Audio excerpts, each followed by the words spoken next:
5 साल से आप ही सदर थे हमारे जमील भट्टी साहब। अब उन्होंने कहा कि जिम्मेदारियाँ तकसीम की हैं, तो फिर वो सदर की जिम्मेदारी मुझे दी है, तो उनका पैगाम मैं पढ़ के सुना देता हूँ, बाद में अपनी बात करता हूँ। उनका पैगाम अस्सलाम वालेकुम से शुरू होता है। आपकी दावत का बहुत शुक्रिया।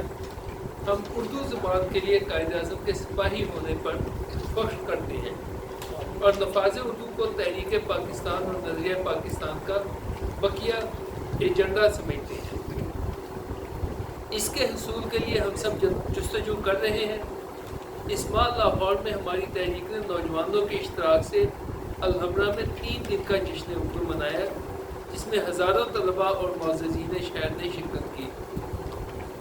मैं थोड़ी वज़ाहत कर दूँ कि लाहौर में एक बहुत बड़ा जश्न मनाया गया 3 दिन तक अलहमरा हाल्स में, और उसके जश्न की अहमियत है कि जैसे कराची में आलमी उर्दू कॉन्फ्रेंस होती है, ये उससे भी बड़ा था।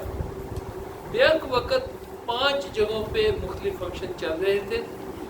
एक दिन में 24 प्रोग्राम थे और 3 दिन में 72 प्रोग्राम थे।